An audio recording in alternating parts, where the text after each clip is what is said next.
कदमों में माँ की जन्नत है, कदमों में माँ की जन्नत है, और बाप है उसका दरवाजा, और बाप है उसका दरवाजा।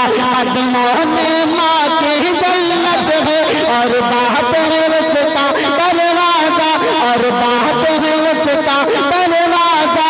इनकी खिदमत पे बड़ा इस्तकबाल अपना एक मतला और अपने ही अशार से करना चाहता हूँ। देखिएगा कि मुंतजिर बैठो शहंशाहे खिताब आता है, मुंतजिर बैठो शहंशाहे खिताब आता है, उसकी ताजीम करो इज्जो माब आता है। और ना तो मैं अहले फसाहत और ना बलागत का शऊर, तिफल मकतब को कहा लब्बो लुआब आता है। आइए मोहब्बतों के साथ इस्तकबाल कर लीजिए हजरत अल्लामा मौलाना फारूक साहब दामत बरकातहू रुपैया साहब माइक पर।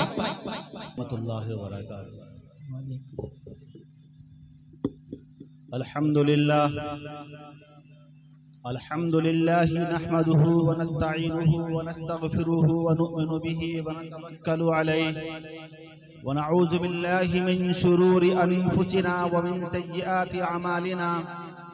मन यहदिहिल्लाहु फला मुदिल्ल लहु व मन युद्लिलहु फला हादिय लहु व अशहदु अन ला इलाहा इल्लल्लाहु व अशहदु अन्न मुहम्मदन अब्दुहु व रसूलुहु। अम्मा बाद फ़अऊज़ु बिल्लाहि मिनश शैतानिर रजीम। बिस्मिल्लाहिर रहमानिर रहीम।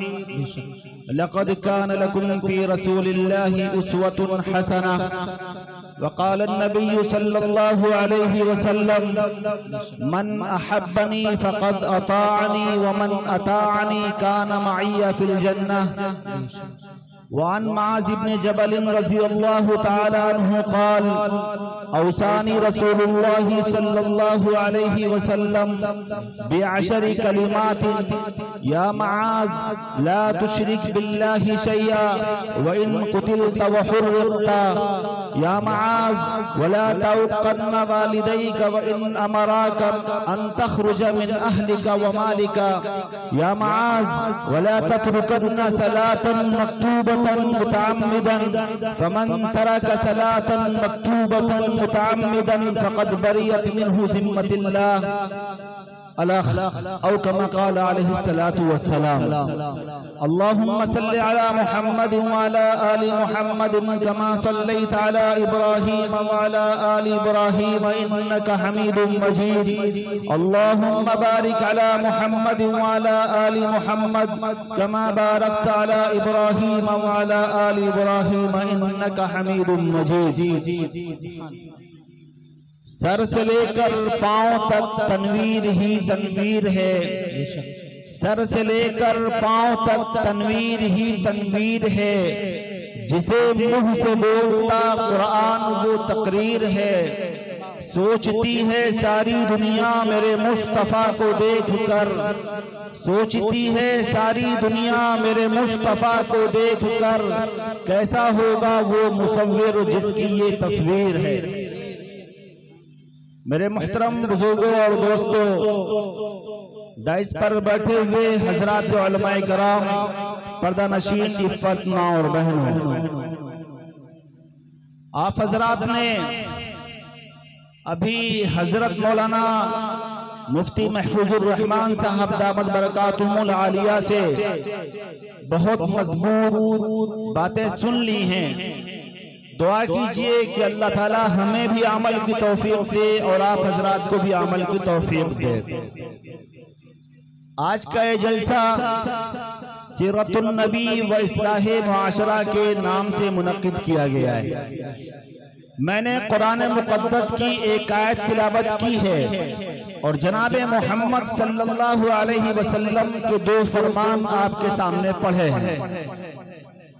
कुरान मुक़द्दस के अंदर अल्लाह रब्बुल इज़्ज़त ने अपने महबूब को मुखातब किया और हमें और आपको मुखातब किया।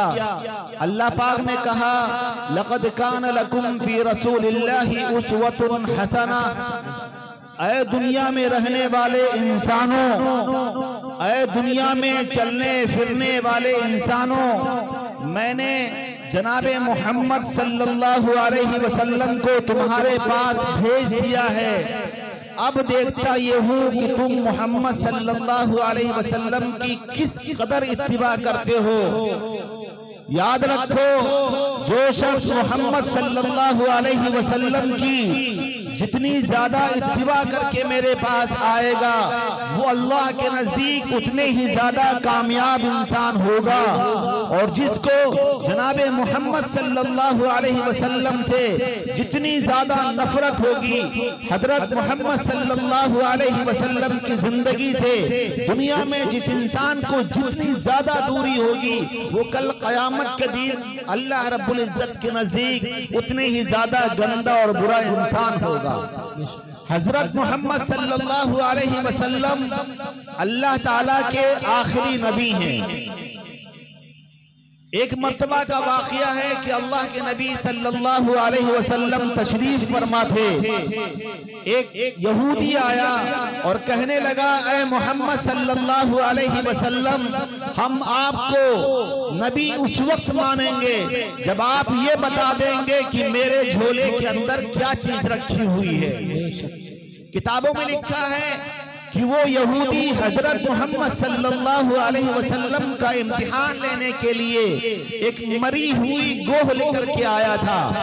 और वो यहूदी जान रहा था कि जो चीज मर जाती है वो कलाम नहीं करती है, जो चीज मर जाती है वो बात नहीं करती है। आया हम सब के आका जनाबे मोहम्मद सल्लल्लाहु अलैहि वसल्लम के पास और कहने लगा, मैं आपको उस वक्त अल्लाह का नबी मानूंगा जब आप ये बता दें कि मेरे इस झोले के अंदर क्या रखी हुई है। हुजूर पाक सल्लल्लाहु अलैहि वसल्लम ने उसकी तरफ नजर डाली, उसके झोले की तरफ देखा और कहा, ऐ वो शख्स जो मुझसे ये सवाल करता है कि मोहम्मद सल्लल्लाहु अलैहि वसल्लम हम आपको अल्लाह का नबी मानेंगे, मगर उस वक्त मानेंगे जब मेरे झोले के अंदर रखी हुई चीज के बारे में आप बताएंगे।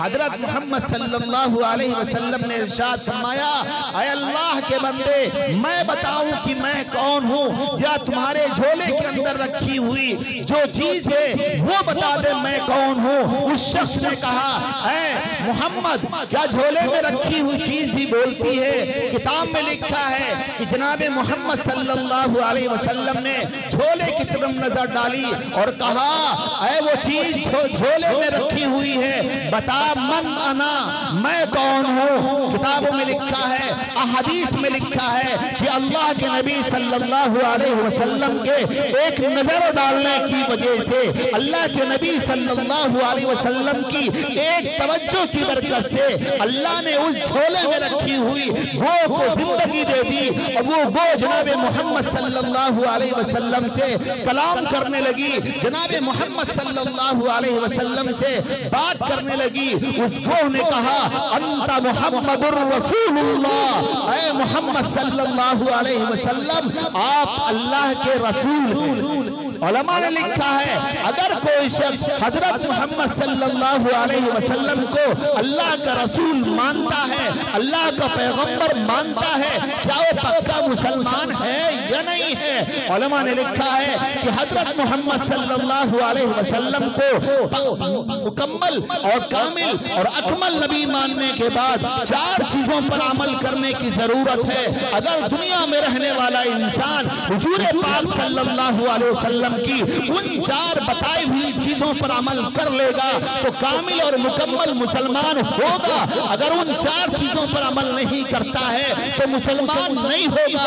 उसको ने कहा, अंता मुहम्मदुर रसूलुल्लाह, आप अल्लाह के रसूल हैं। उसके बाद वो ने कहा, अंता खातमुन नबिय्यीन। अगर कोई शख्स हजरत मोहम्मद सल्लल्लाहु अलैहि वसल्लम को अल्लाह का रसूल मानता है लेकिन आखिरी नबी नहीं मानता, अगर कोई शख्स जनाबे मोहम्मद सल्लल्लाहु अलैहि वसल्लम को अल्लाह का बरगुज़ीदा बंदा मानता है लेकिन खातमुन नबिय्यीन नहीं मानता, उलमाए देवबंद ने लिखा है कि वो शख्स मुसलमान नहीं है, लाखें नमाज पढ़ डाले, लाख रोजे रख डाले, लाख हज कर ले, लाख सदका और खैरात कर ले, जब तक मोहम्मद सल्लल्लाहु अलैहि वसल्लम को अल्लाह का रसूल, अल्लाह का नबी और उससे बढ़कर के जनाब मोहम्मद सल्लल्लाहु अलैहि वसल्लम को आखिरी नबी नहीं मानता है, वो शख्स मुसलमान नहीं है।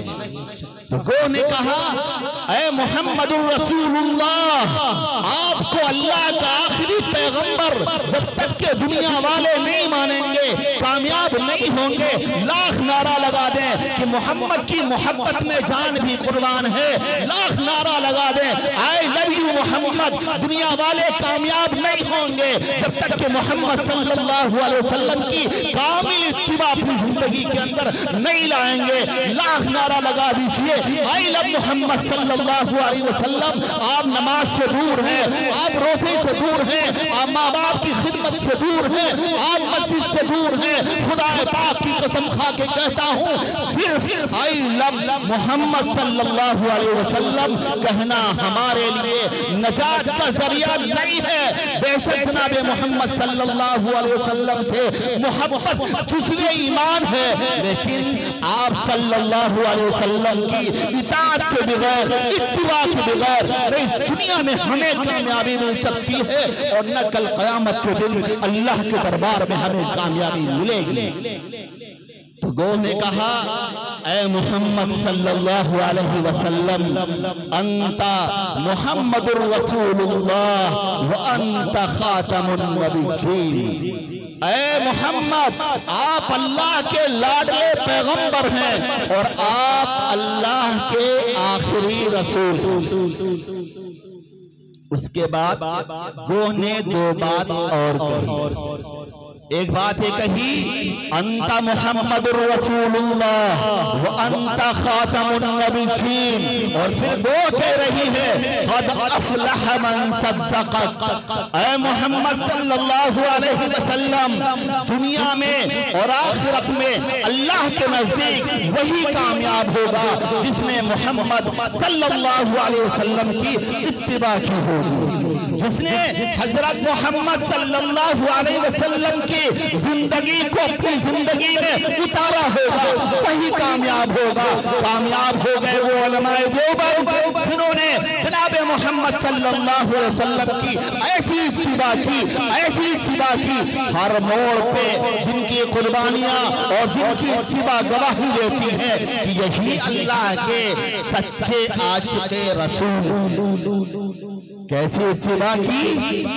तारीख में लिखा है, मौलाना मोहम्मद कासिम नानोतवी रहमतुल्लाह अलैह के बारे में दुनिया जानती है कि वो बंदा अल्लाह के नबी सल्लल्लाहु अलैहि वसल्लम का इतना बड़ा आशिक था, इतना बड़ा आशिक था, जब अल्लाह ने हाजी की तौफीक दी, लिखा है जब खाने काबा से वापस आकर मदीनतुल मुनव्वरा के करीब पहुंचे, बहुत दूर से गुंबद खजरा दिखाई देता है।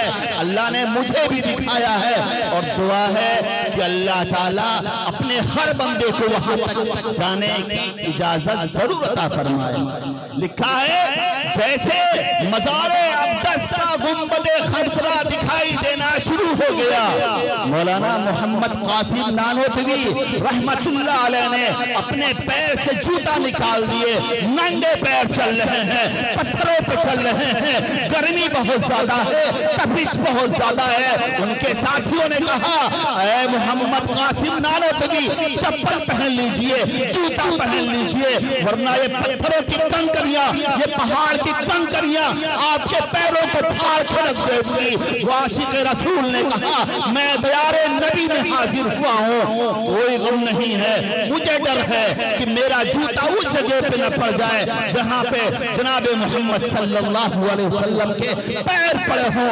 पूरे मदीनतुल मुनव्वरा में मौलाना मोहम्मद कासिम नानोतवी ने अपने पैर में जूता नहीं डाला।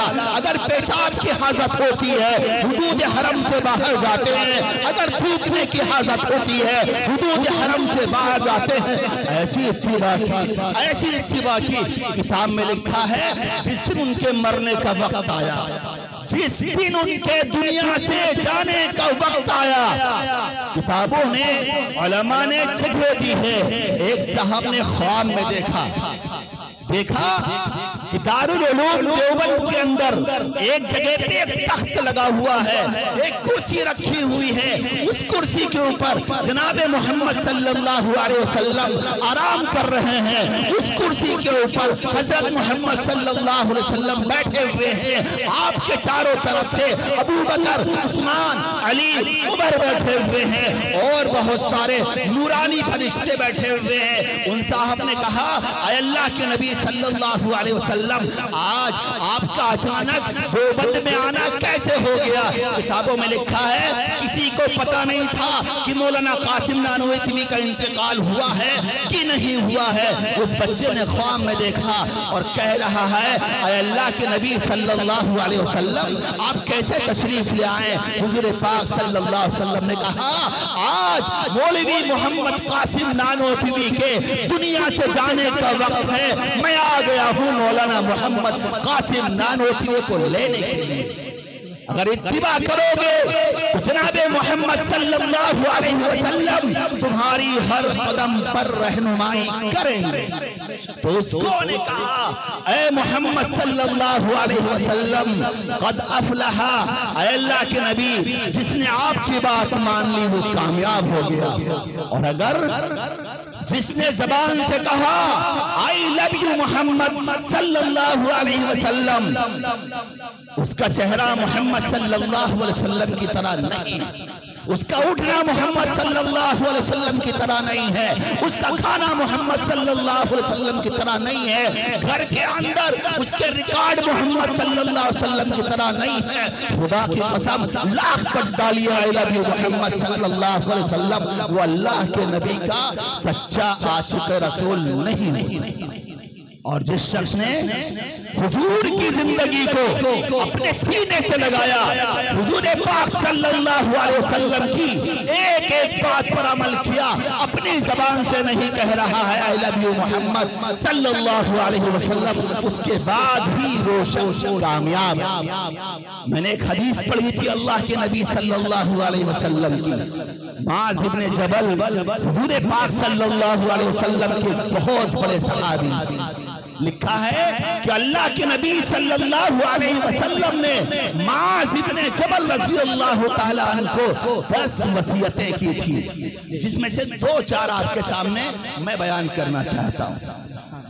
मुआज़ इब्न जबल ने हुजूर पाक सल्लल्लाहु अलैहि वसल्लम की उन वसीयतों को याद किया।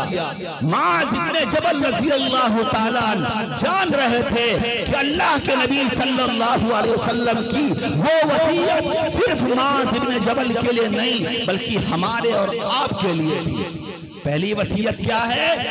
मुआज़ इब्न जबल फरमाते हैं कि मुझसे मेरे प्यारे नबी जनाबे मोहम्मद सल्लल्लाहु अलैहि वसल्लम ने इरशाद फरमाया, या मुआज़ ला तुशरिक बिल्लाहि शैया व इन खुदिरता व हुर्रिता। ऐ मुआज़, कान खोल के सुन लो, कभी भी अल्लाह की जात के साथ किसी को शरीक न ठहराना।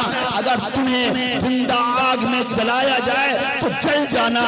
व इन खुदिरता, और अगर तुम्हारे बदन से तुम्हारे सर को जुदा किया जाए तो अपने बदन से अपने सर को जुदा करा लेना, लेकिन अल्लाह की जात के साथ किसी को शिर्क न ठहराना।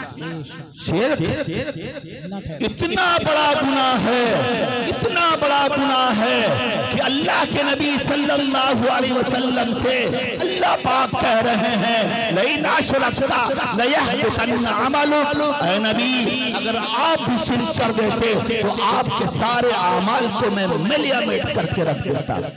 शिर्क क्या है?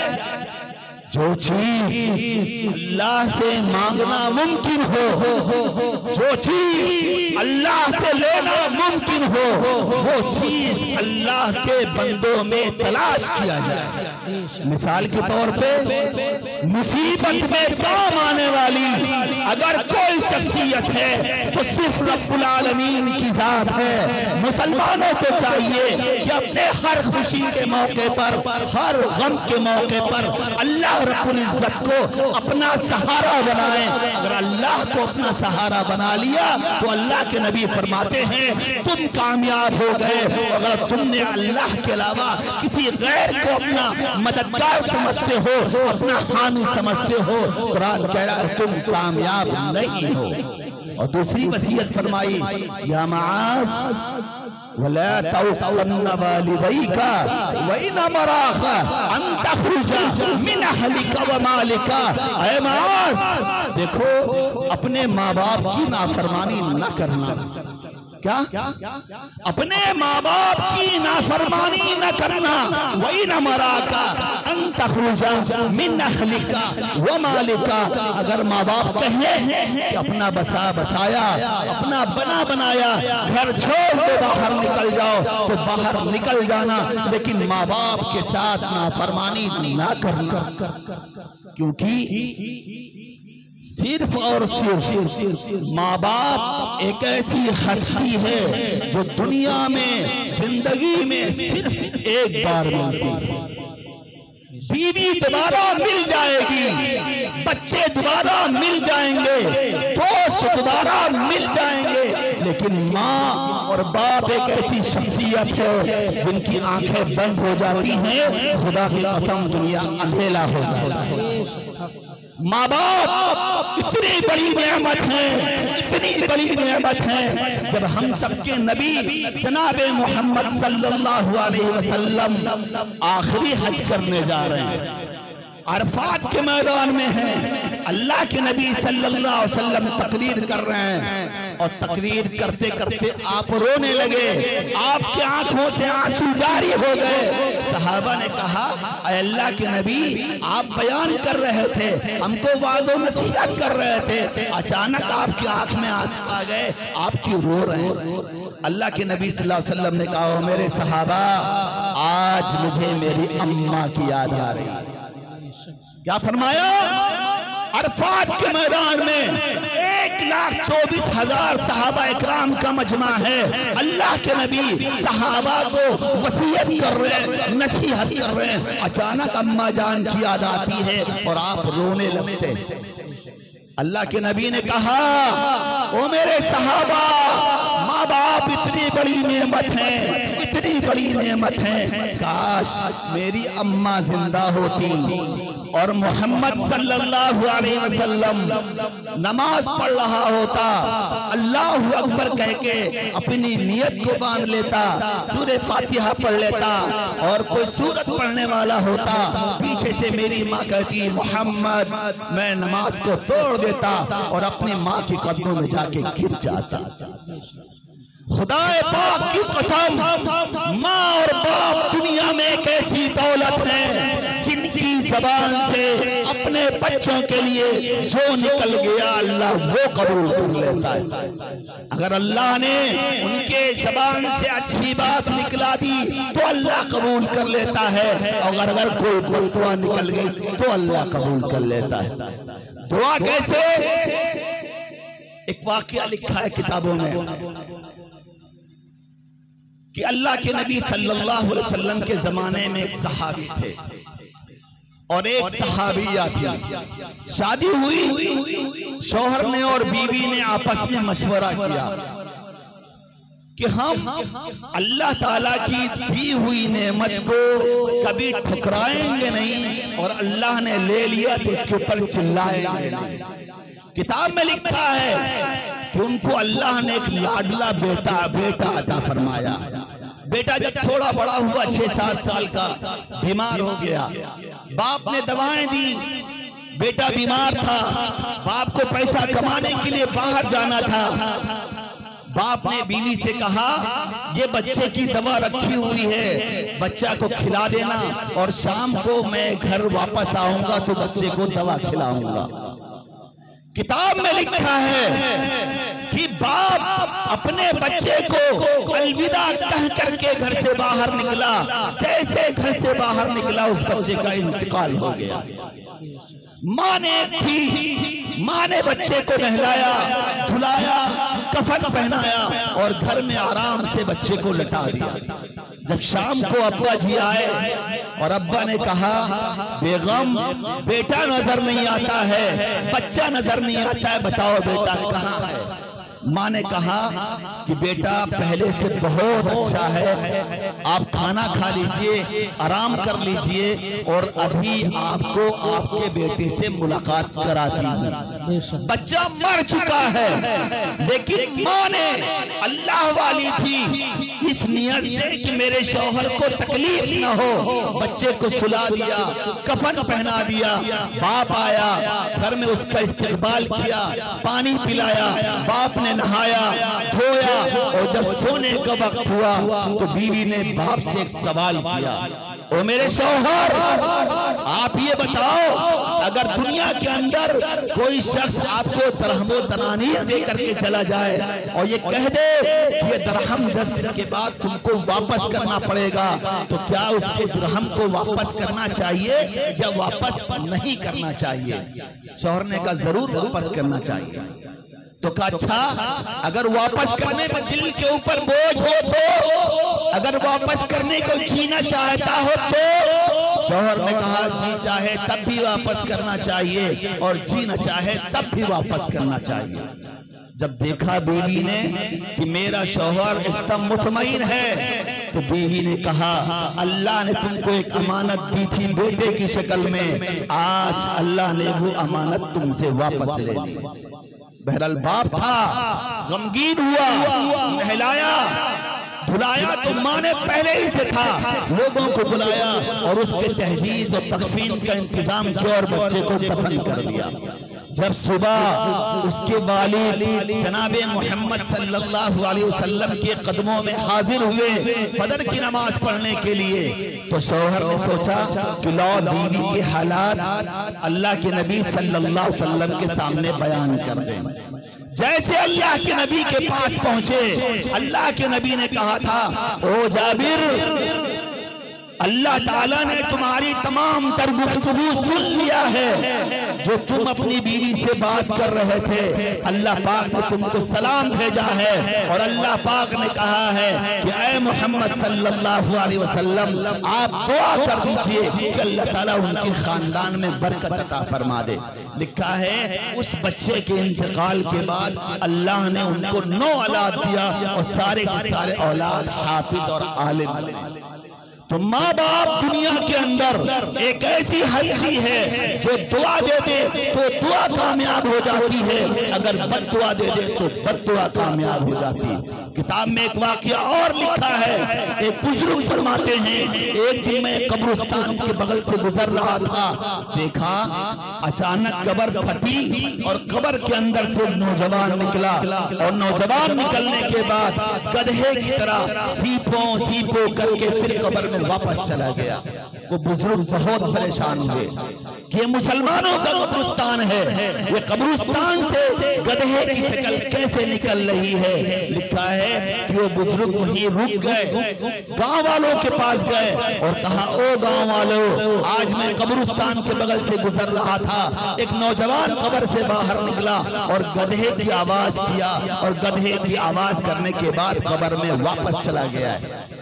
गांव वालों ने कहा ओ बुजुर्ग साहब आपने अभी देखा है और परेशान हैं, हम तो ये चीज बहुत दिनों से देख रहे हैं, एक नौजवान कब्र से निकल रहा है और सीपों की आवाज करता है और कब्र में वापस चला जाता है। उस बुजुर्ग ने कहा कि इसके वालिदैन को पता किया जाए कहाँ रहते हैं, किस हाल में हैं। पता चला जंगल की खो में उसके वालिदैन रह रहे हैं। वो बुजुर्ग उसकी अम्मा के पास गए और कहा अम्मा जान मैंने सुना है कि आपका बेटा कब्र से बाहर निकलता है और गधे की आवाज करता है, कब्र में वापस चला जाता है। अम्मा जान बेटे का माजरा क्या है? माँ ने कहा मेरा बेटा बहुत नेक था, 5 वक्ता नमाजी था, दीन के काम करता था, लेकिन मैं उससे नाराज था। अम्मा जान नाराजगी क्या थी? का कोई बात नहीं थी, जब मैं बेटे से कोई काम के लिए कहती तो बेटा बार बार मुझसे कहता था अम्मी जान क्या गधे की तरह बोलती रहती हो, कभी चुप हो जाया करो। एक दिन मेरी जबान से निकल गया जा तुझको अल्लाह ताला गधा बना देगा। लिखा है जिस दिन से वो बच्चा कब्र में दफन हुआ, उस दिन से रोजाना अपने दफन होने के वक्त में कब्र से बाहर निकलता है, गधे की आवाज लगाता है और फिर कब्र में वापस चला जाता है। वो बुजुर्ग उस माँ की कदमों में गिर गए, गिड़गिड़ाने लगे, रोने लगे और कहा अम्मा जान अपने बच्चे को माफ कर दीजिए वरना मुसलमानों की बहुत बड़ी बदनामी होगी। तारीख में लिखा है माँ ने कहा कि मैं अपने बच्चे को माफ करती हूँ। जैसे माँ ने कहा अपने बच्चे को माफ करती हूँ, उस दिन से उस कब्र के अंदर से सर का निकलना और गधे की आवाज का निकलना बंद हो गया। इसलिए अल्लाह के नबी फरमाते हैं वला तौक़न्न वालिदैका व इन अमराका अन तखरुजा मिन अहलिका व मालिका। ऐ लोगों देखो अपने माँ बाप की नाफरमानी न करना। अगर वो तुमसे कहें कि अपना बसा बसाया घर छोड़ दो, बाहर निकल जाओ, तो घर छोड़ के बाहर निकल जाना, लेकिन माँ बाप की नाफरमानी न करना। माँ बाप की दुआ और बद्दुआ अल्लाह के नबी सल्लल्लाहु अलैहि वसल्लम ने फरमाया हुमा जन्नतुका हुमा नारुका, माँ बाप तुम्हारी जन्नत है और माँ बाप तुम्हारी जहन्नम है। आपने सुना होगा, हमने भी सुना है और पढ़ा है, मूसा अलैहिस्सलातु वस्सलाम कोहे तूर के ऊपर जाते थे, अल्लाह पाक से मुलाकात करते थे, अल्लाह से बातें करते थे और अल्लाह से बातें करते करते जोर जोर से बोलने लगते थे। लिखा है कि रोजाना का यही दस्तूर था। मूसा अलैहिस्सलाम जा रहे हैं, अल्लाह पाक से मिल रहे हैं, बातें करते करते अल्लाह पाक से बहुत जोर जोर से बोलने लगते। तारीख में लिखा है एक दिन वो आया कि मूसा अलैहिस्सलातु वस्सलाम की वालिदा का इंतकाल हो गया। मूसा अलैहिस्सलाम अपनी आदत के मुताबिक कोहे तूर के ऊपर जा रहे हैं, अल्लाह से बात करने जा रहे हैं। फौरन जिब्राइल अमीन आए और कहा या मूसा फखलन अलैक इन्नहु बिवादी मुक़द्दसी तुआ। ऐ मूसा अलैहिस्सलाम अपने जूते को उतार दो, ये वादी मुक़द्दस तुआ है, यहाँ संभल के आना।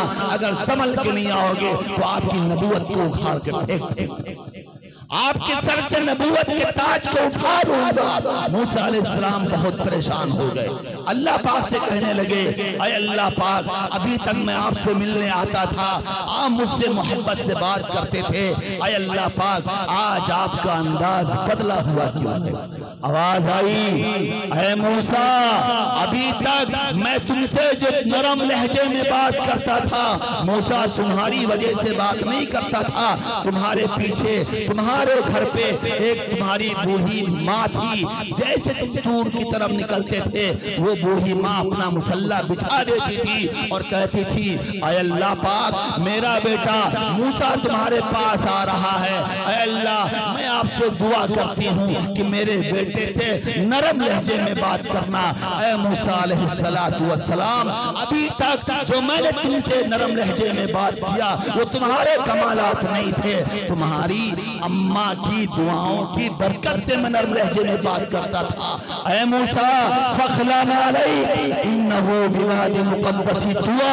ऐ मूसा अलैहिस्सलातु वस्सलाम, जिस तुम्हारी माँ के होठों से दुआ निकलते थे, आज तुम्हारी माँ का इंतकाल हो गया है। मूसा अलैहिस्सलाम आज के बाद दूर पे आना होगा तो सब करके आना।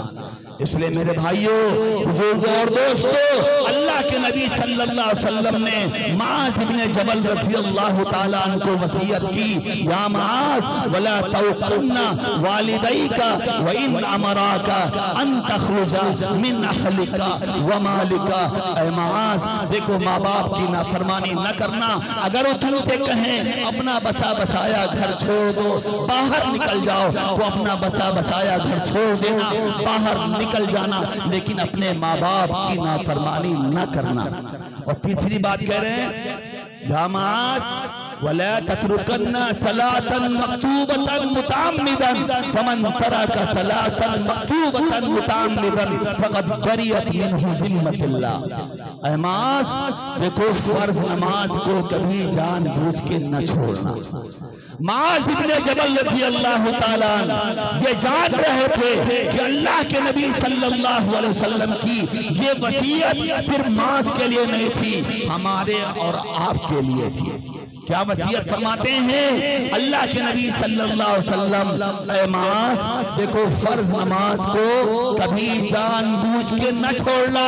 जो शख्स फर्ज नमाज को जानबूझ के छोड़ दे वो अल्लाह के ज़िम्मे से निकल जाता है। अल्लाह ने वादा किया है, जो शख्स 5 वक्त की नमाज को पाबंदी के साथ पढ़ेगा, अल्लाह पाक ने वादा किया है कि वो मरेगा तो उसकी जबान से कलमा नसीब होगा और वो शख्स जन्नत में जरूर जाएगा। लेकिन अगर कोई शख्स 5 वक्त की नमाज नहीं पढ़ता है तो अल्लाह ताला की कोई जिम्मेदारी नहीं है, कोई गारंटी नहीं है, चाहे मुसलमान होकर के मरे और चाहे मुनाफिक होकर के मरे। तो मेरे भाइयों, बुजुर्गों और दोस्तों, ये जलसा सीरतुल नबी और इस्लाह मुआसरा हमें आगाह कर रहा है, आपको आगाह कर रहा है कि तुम जनाब मोहम्मद सल्लल्लाहु अलैहि वसल्लम की इत्तिबा करो, सिर्फ ज़बान से नहीं, अपने आज़ा व जवारे से। अगर तुम्हें जनाब मोहम्मद सल्लल्लाहु अलैहि वसल्लम से मोहब्बत है तो अल्लाह के नबी सल्लल्लाहु अलैहि वसल्लम की कामिल और मुकम्मल इत्तिबा करो। उसके बगैर न तुम दुनिया में कामयाब हो सकते हो और न आखिरत में कामयाब हो सकते हो। अल्लाह ताला से दुआ है कि अल्लाह ताला हमें और आपको हजरत मोहम्मद सल्लल्लाहु अलैहि वसल्लम की कामिल और मुकम्मल इत्तिबा की तौफीक नसीब फरमाए। और जिनके वालिदैन दुनिया में जिंदा हैं, अल्लाह ताला उन बच्चों को कदर की तौफीक नसीब फरमाए, और जिनके वालिदैन दुनिया से चले गए हैं, दुआ है कि अल्लाह ताला उन वालिदैन को, उन माँ बाप को जन्नतुल फिरदौस के आला इल्लीयीन में जगह नसीब फरमाए। आमीन व मा अलैना इल्लल बलाग।